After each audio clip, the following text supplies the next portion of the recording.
Here's the recap of the first and second season of Squid Game. The main character named Gi-hun is a loser in life and has a huge amount of debt in the bank. He has a daughter, but his wife left him for someone else long ago, taking his daughter with her.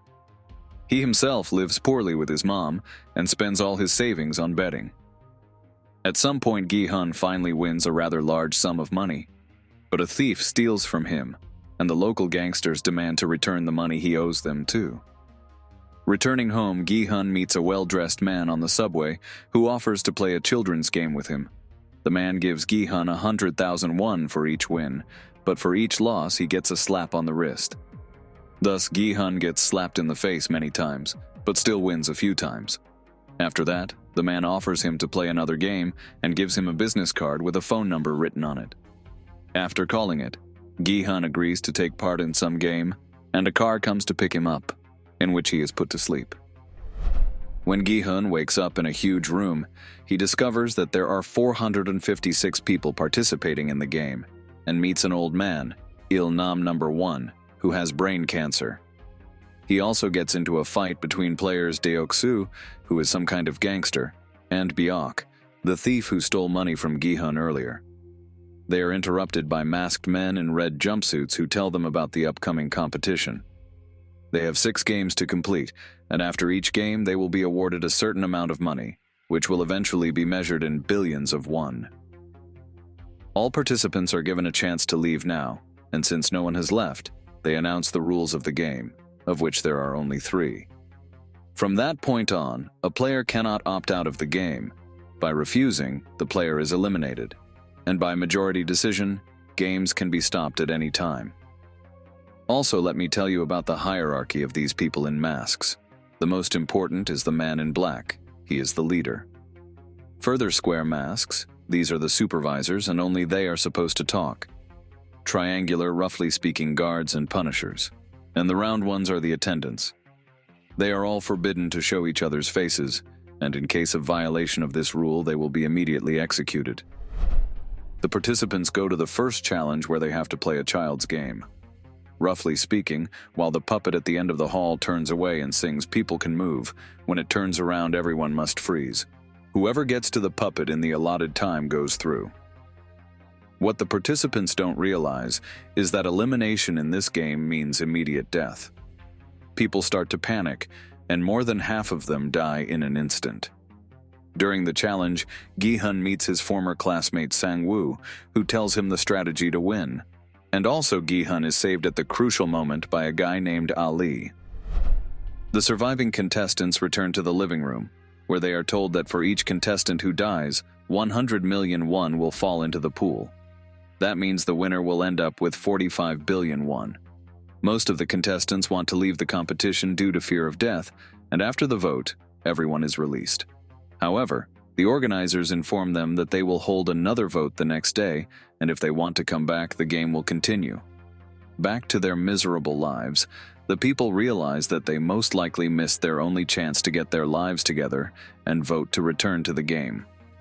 While Gi-hun was on the loose, he went to the police out of fright and got a detective interested in his story. His brother disappeared a few years ago, and he found a similar business card at his house. The detective follows Gi-hun, sneaks onto a barge, kills one of the employees, and, disguised in his clothes, begins to gather information about the game. We also learn that Gi-hun's mother was unable to get proper treatment at the hospital because Gi-hun had once spent all of her money.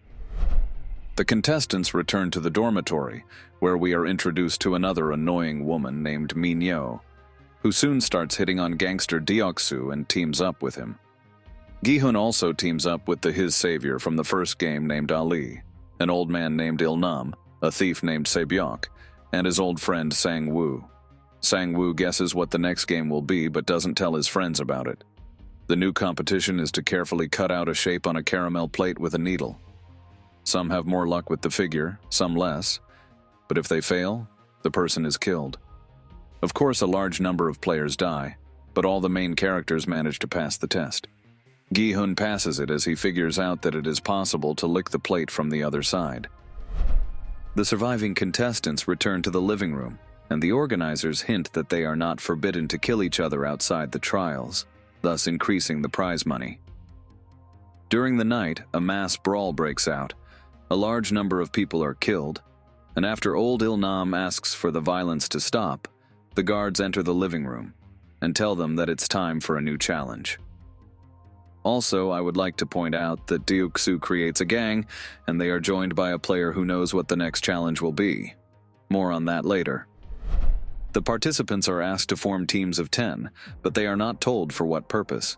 The main characters have too many women on their team, and even the annoying Minyo joins them as she gets dumped by Deoksu. Unfortunately for them, the next challenge is a tug-of-war, and if the team loses, they fall from a great height and crash to their deaths. However, the old man Il-nam tells the main characters a strategy to win, and they manage to survive. We also learn that there are several people in this organization who secretly butcher the corpses of players, harvest their organs, and sell them on the black market. The player who joined Deoksu's gang helps them get the organs, and in return they tell him what the next challenge will be. Coincidentally, the detective kills one of these people to get here and uses them to find out about a secret passage for VIPs. Since they are in masks all the time, no one realized that their friend had been switched. The detective uses this passageway to get into the host's chambers and learns that the game has been going on for 30 years, and his brother won the competition in 2015. Meanwhile, the organizers execute the RI organ snatchers and find out that the detective snuck in. When it comes time for the fourth challenge, the contestants are asked to pair up, again without telling which game they will play. Thinking they will compete as teams, the main characters pair up with friends, but it turns out that the contestants must defeat each other. Sae-byuk eventually defeats a woman who decides to give in to her, and we learn that Sae-byuk has fled North Korea in the past with her younger brother. Sang-woo tricks Ali, and thus passes the test. Meanwhile, Gi-hun competes against Il-nam. He almost loses, but sees that the old man starts to get confused because of his illness. Taking advantage of this, almost gains victory. At the last moment, Il-nam comes to his senses, but he sees that Gi-hun is truly sorry that he had to cheat him, and also remembers that the guy supported the old man throughout the whole challenge, so he lets Gi-hun win. All the losers are executed, and the remaining ones return to the living room. VIP clients arrive at the games. These are the richest people from all over the planet, who make bets during the competition and are roughly speaking sponsors. We learn that the masked man is not the most important person here. There is also a certain manager, but he could not come for personal reasons. The VIPs are seated in a special room and start watching the next game. The detective sneaks into this hall and, having secluded with one of the guests, records a confession on camera and then escapes from the island. The organizers chase after him, and it turns out that the host in a black mask is the detective's brother. The host shoots him in the chest and he falls off the cliff. Meanwhile, the remaining 16 participants are offered to choose a number from 1 to 16 and are told that this is the number they will be tested under. The main characters are lucky to choose the last number, as the test is as follows. In front of the participants is a bridge consisting of pairs of glasses. One of them can withstand the weight of several people, and the other breaks even from one. People have to choose whether they will jump on the left tile or the right, and if they don't guess, they will crash to their death. It takes 16 minutes to get to the other side, and they have to go to the bridge by the number they got at the beginning. At the crucial moment, the bandit Deoksu refuses to go on, and Minyo, determined to avenge his past, jumps down with him.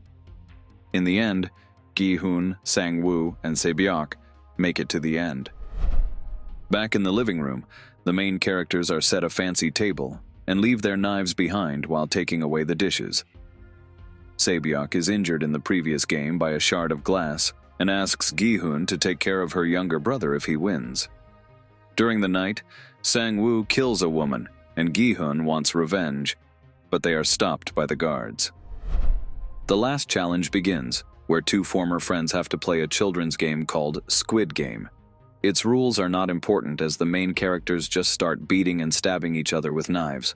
In the end, the victorious Gi-hun suggests his opponent to vote and end the competition, but Sang-woo accepts his fate and pierces his throat with a knife. Gi-hun gets 45 billion won, returns home and discovers that his mother died of an illness while he was participating in the games.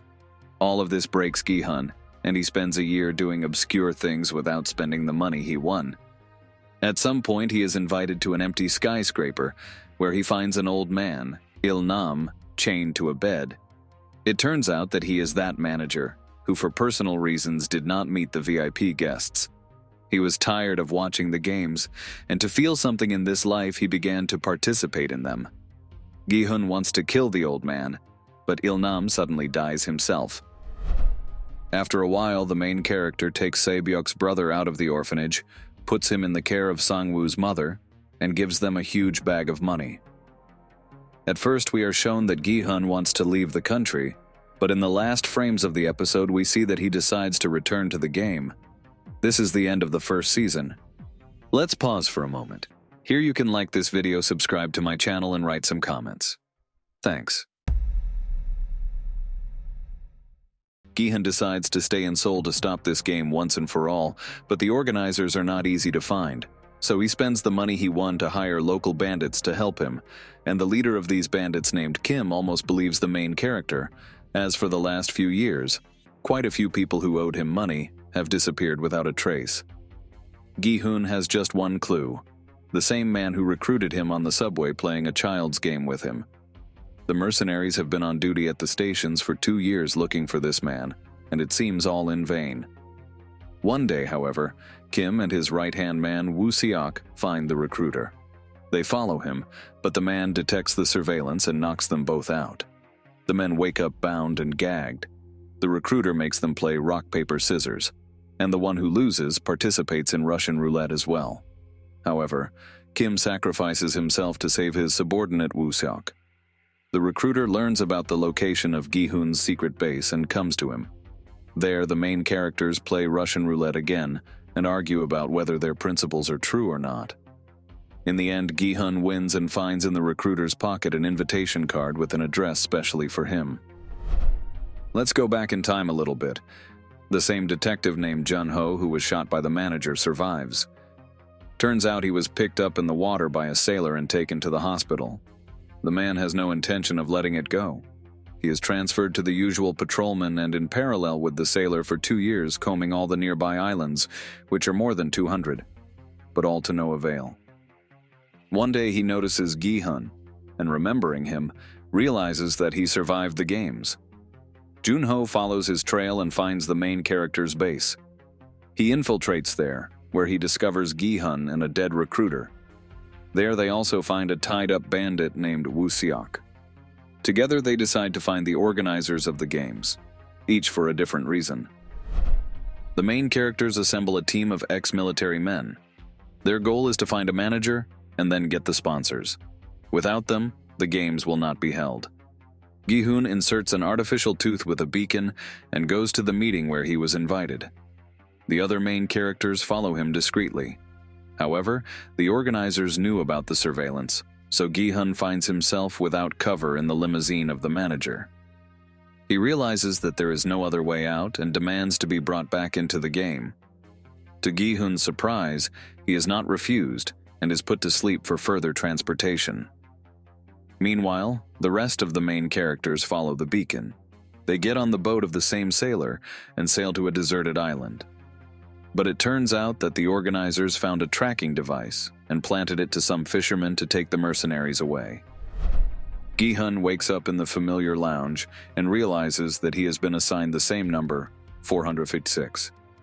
Soon the masked men explain the rules, and it turns out that in 2 years of games there is a new one. After each trial, if the majority vote to leave the game, the current amount of money won will simply be divided among all the players. The first challenge begins, which is exactly the same as the first season. Just like last time, the contestants don't realize that they might die. So Gi-hun tries to convince everyone to be more serious. Everything goes well at first, but when one of the contestants is killed, panic sets in, and a lot of people die. There, Gi-hun meets his old acquaintance Young-bae and asks him to stay close to him. When the trial is over, all the survivors return to the restroom. Shocked participants are offered to vote to stop the games and share the winnings, but everyone realizes that in that case they will get very little money. So most people are inclined to stay. Here, Gi-hun intervenes and tells everyone that he has already participated in this game. He warns that most likely only one person can win here, like last time. This helps a little, and eventually the votes are tied. The last contestant at number 1 votes to stay, and the games continue.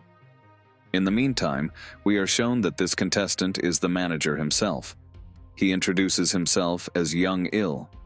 Gi-hun is suspicious of him at first, but he manages to trick the main character and make him feel at ease by telling a heartwarming story about why he decided to participate in the game. People gather around Gi-hun, hoping he will help them survive the next challenge. He tells them that the next trial will require them to carefully cut out a shape on a caramel plate with a needle, and advises them to choose a triangular one. However, the next day turns out to be a completely different challenge waiting for them. They must unite with 5 people and pass a series of mini-games, and they will be linked together. If they don't make it in 5 minutes, they'll be executed. As expected, a few dozen more people died. However, the main characters survive, as they have gathered a good enough team. Back in the restroom, they decide to get acquainted. Let me right away list the notable characters who will often appear in the scene. Young Il at number 1, impersonating a player. Jung Bai at number 390, a former soldier and friend of the main character. Daiho, 388, also poses as a former military man, but acts very cowardly throughout the season. Junhee, 222nd, is a pregnant woman. Her ex-boyfriend, Myung-gi, is 333. Hyunju, 120th, used to work in the special forces. Also mother and son, Gumja and Young-sik. Don't really take them all to heart, as they don't really affect the plot. Just know they're there. Throughout the season, we are also told the story of a woman named No-ul. She escaped from North Korea, but left her child there, and now spends all her money searching for him. However, all to no avail. One day she is given that very card, but we find out that she participates not as a player, but as a masked punisher. Her task is to kill people who could not cope with the challenge, and she does her job well. Soon we learn that, as in the first season, there is a group of people who smuggle organs. They're being run by an interim manager nicknamed the Officer. If anyone finds out they're doing it, they'll be executed. It turns out the No-ul is too good at her job and the smugglers don't have enough organs to harvest. That's why the officer and his men are threatening her. If she continues to be so diligent, they'll kill her.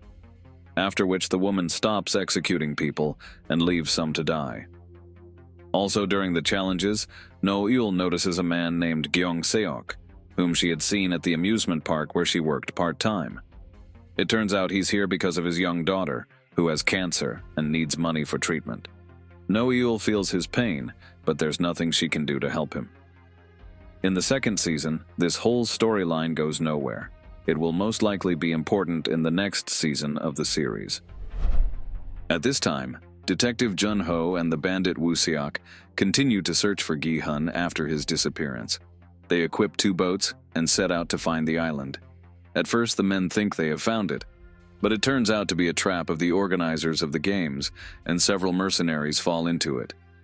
The main characters realize that time is running out and hurry to find Gi-hun before the end of the games. However, it turns out that the captain of the ship that rescued Jun-ho from the water works for the villains and prevents everyone from finding the island.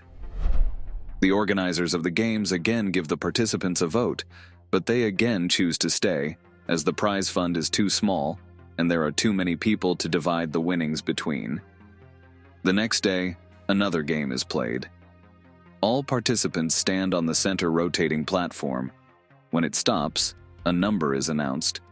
People have to gather that number of people around them and manage to run into a free door. Whoever doesn't make it in time dies. Such a test is conducted several times, but the main characters still manage to survive. Back in the restroom, the participants vote again, but this time the votes are equally divided. According to the rules, people have to re-vote. so the organizers give them time to think. Because of this, people get nervous, and there is an altercation in the restroom in which 5 people die. Gi-hun realizes that this night there will be a massacre, and everyone will start killing each other, reducing the number of people who have to vote. So Gi-hun encourages his new friends to band together, but not to fight the contestants. The plan is to wait out the carnage, and when the masked men show up, kill them and take their weapons. Then sneak into the control room where they can end the game once and for all. I also want to mention 2 evil characters from the contestants, rapper junkie Thanos and loser Nam-gyu. They have no problem passing their trials by drugging themselves. They manipulate other players and discard unwanted ones whenever they feel like it. Eventually, Thanos is killed in the bathroom, and we never find out what happened to Nam-gyu. The organizers turn off the lights and people start killing each other. Soon, masked men show up to stop the excessive bloodshed, and the main characters manage to defeat them. They take their weapons and begin to break through with a fight to the control room. Only the forces are not equal, and the masked men crush them in numbers. Gi-hun and his friend Jung-bai almost reach their goal. They ask Young-il to help them break through the defenses, but as expected, he betrays them at the last moment. However, he does not reveal himself to the players and pretends to be dead. Many of the rebels are killed, and we don't know what happened to the rest. This is the end of the 2nd season. Don't forget to subscribe to the channel and click the like button. Thanks for watching. Goodbye.